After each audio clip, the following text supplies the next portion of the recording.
ধরেন আপনি নদীর পাশে কোনো একটা ইনভেস্টমেন্ট করবেন। তো এখন আপনি জানেন না যে ওই নদীটা কতটুকু ভাঙে বা ওই নদীটা আসলে ভাঙে কিনা। সো আপনি যখন ইনভেস্টমেন্ট করবেন তারপর যদি দেখেন যে নদীটা ভাঙতেছে, তখন আপনি অনেক বড় বিপদে পড়বেন এবং আপনার অনেক বেশি লস হবে। এই জিনিসটা থেকে রক্ষা পাওয়ার জন্য আজকে আমরা আপনাদেরকে একটা বিষয় দেখাবো, যেটা দেখে আপনারা সহজেই আইডিয়া করতে পারবেন যে এখানে আপনার ইনভেস্টমেন্ট করা উচিত নাকি উচিত না। প্রতিনিয়ত আমরা শুনি পদ্মার পাড় ভাঙতেছে, মেঘনার পাড় ভাঙতেছে, কয়েক মিটার জমি নদীর নিচে তলিয়ে যাচ্ছে, প্রতি বছর এটা হচ্ছে। এবং হাজার হাজার মানুষের ঘরবাড়ি নদীর গর্ভে বিলীন হয়ে যাচ্ছে একদম। পাঁচতলা, দুই তিনতলা স্কুল কলেজ বিল্ডিং সবকিছু মুহূর্তের মধ্যে একদম ভেঙে চুরে নদীর ভিতর চলে যাচ্ছে। সো এই জিনিসটা দেখে আপনি আইডিয়া করতে পারবেন, যে প্রেডিকশন করতে পারবেন একটা, যে আমার এখানে ইনভেস্টমেন্ট করা উচিত, নতুন করে করা উচিত নাকি উচিত না। আমার ইনভেস্টমেন্ট করা আছে এবং আমার কি এখন সতর্ক হওয়া উচিত কি না, বা এই নদীর ভাঙনের প্রকৃতিটা কিরকম। এই সব কিছু আপনি আগে থেকে একটা আইডিয়া করতে পারবেন। তো এই বিষয়টা আমরা দেখবো এখন। তো কথা না বাড়িয়ে চলুন শুরু করি। সো গুগল আর্থ ইঞ্জিনে যাওয়ার জন্য আমরা ফার্স্টে ক্রোম ব্রাউজারে যাব, সেখান থেকে আমরা সার্চ দিব গুগল আর্থ প্রো ইউজ করব। গুগল আর্থ প্রো, এই যে আমার এখানে চলে আসছে। দেন আমরা এই ওয়েবসাইটেতে যাব, এখান থেকে লঞ্চ আর্থে যাব। আমাদের একটা নিউ ট্যাব ওপেন হবে, একটু টাইম লাগবে, এটা ইন্টারনেট স্পিডের উপর ডিপেন্ড করে। সো দেন আমরা এক্সপ্লোর আর্থ, ডান সাইডের উপরের কর্নারে এখানে যাব। এখানে আমরা হচ্ছে বিগত 50 থেকে 60 বছরের নদীর গতিপথের বা কোনো একটা এলাকার কি পরিবর্তন হয়েছে সেটা দেখতে পারবো। সো কখনো যদি আমরা কোনো একটা জায়গায় বাড়ি করতে চাই, তখন আমরা অবশ্যই এটা দেখে আগে এখান থেকে ডাটা অ্যানালাইসিস করে তারপর ওই জায়গাটায় বাড়ি করব। এতে আমাদেরই উপকার হবে।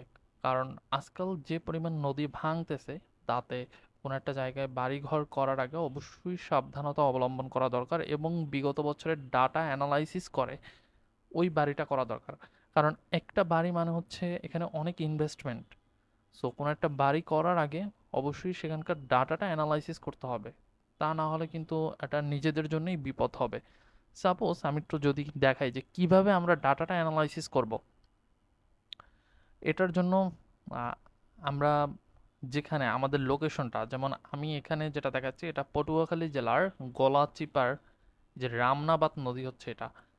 সো আমি এই নদীটার অ্যানালাইসিস করব, যে এই নদীটা আসলে আমি হচ্ছে সাপোজ এখানে বাড়ি করতে চাই।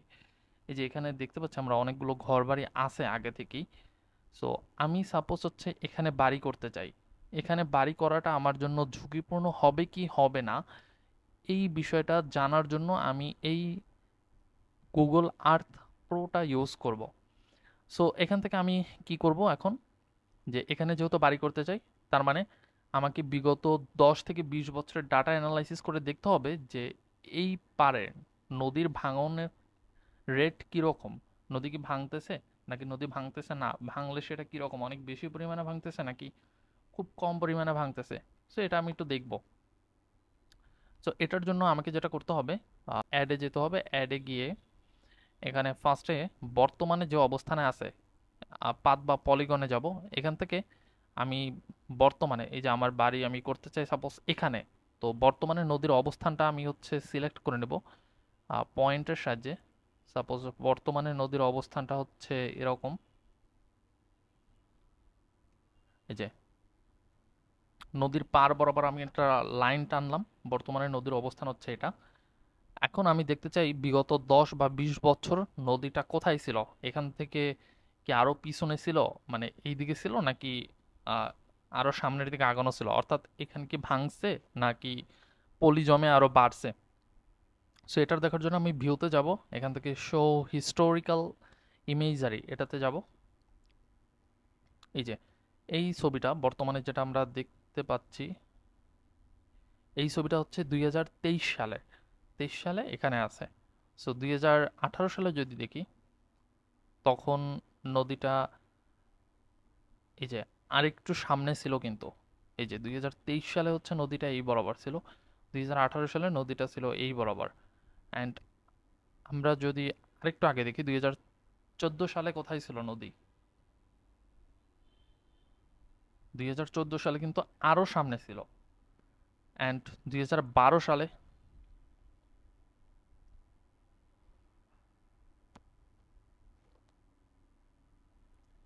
12 সালে কিন্তু নদীটা আরো একটু সামনে ছিল। অ্যান্ড যদি দেখি 2002 সালে, 2002 সালে এখানে প্রচুর গাছপালা ছিল এবং নদীটা আরো সামনে ছিল। তাহলে একটু খেয়াল করে দেখেন আপনারা যে 2002 সালে নদীটা হচ্ছে এখানে, কিন্তু 2002 সালে নদীটা এই বরাবর। এখানে আমি আরেকটা লাইন অ্যাড করতে পারি। সে এখানে একটু দেখেন এবার, 2002 সালের আমাদের নদীটা কোথায়, আমি একটা পলিগন নিচ্ছি। সো এটা আমাদের 2002 সালের পিকচার। তো এবার আমরা যদি দেখি 2002 সালে আমাদের নদীটা হচ্ছে এই বরাবর, যেখানে কারচরটা আছে। অ্যান্ড 2023 সালে, 2023 সালে আমাদের নদীটা হচ্ছে এই বরাবর। এই যে রেড কালার লাইনটা, এটা 2002 সালের নদীর অবস্থান। অ্যান্ড 2023 সালে নদীর অবস্থান হচ্ছে এই ইয়েলো কালার লাইনটা। সো এখন কতটুকু ভাঙছে সেটা যদি আমরা একটু পরিমাপ করি, এটার জন্য আমরা টুলসে যাব, টুলস থেকে মেজারমেন্ট সিলেক্ট করব। সো এখান থেকে একটু দেখি আমরা যে কতটুকু ভাঙছে। এখান থেকে অ্যাট লাইন সিলেক্ট করে এখানে গিয়ে শেষ করলাম। এই যে আহ, এখানে ভাঙনের পরিমাণটা হচ্ছে 26.07 মিটার, বা অলমোস্ট 26 মিটার বলা যায়। সো এটা কিন্তু খুব একটা কম যে এমনটা না, এটা মোটামুটি বেশ ভালোই আছে। সো এখন আমি এখান থেকে যেটা দেখব সেটা হচ্ছে যে আমার এখানে বাড়িটা করা উপযুক্ত হবে কি হবে না। তাহলে ডাটা যেটা অ্যানালাইসিস করছি তাতে কি মনে হচ্ছে যে 20 বছরে যেহেতু 26 মিটার ভাঙছে, তাহলে প্রতি বছর অলমোস্ট 1 থেকে 1.5 মিটারের মতো করে ভাঙবে ভবিষ্যতেও, বা ভাঙনের পরিমাণটা আরো বাড়তে পারে অ্যান্ড বাড়ার সম্ভাবনাটা বেশি। সো যেহেতু বাড়ার সম্ভাবনাটা বেশি, সেহেতু এখানে বাড়িটা করা আমার জন্য উপযুক্ত হবে না, বা এখানে আমি কোনো জমি ক্রয় করা বা আমার কোনো ইনভেস্টমেন্ট করা উচিত হবে না। সো আমি যেটা করতে পারি, এখান থেকে আরো দূরে এদিকে কোথাও করতে পারি, বাট এখানে করাটা কোনো মতেই উচিত হবে না। সো কোনোটা জায়গায় বাড়ি করার আগে অবশ্যই এটা দেখে নেবেন। তো আজকে আমরা এই বিষয়টা দেখলাম। তা এরপর থেকে আশা করি সবাই সতর্ক হবেন এবং ভিডিওটা শেয়ার করে দেন এবং সাবস্ক্রাইব বাটনে ক্লিক করেন যেন পরবর্তী কোনো আপডেট পেতে চান।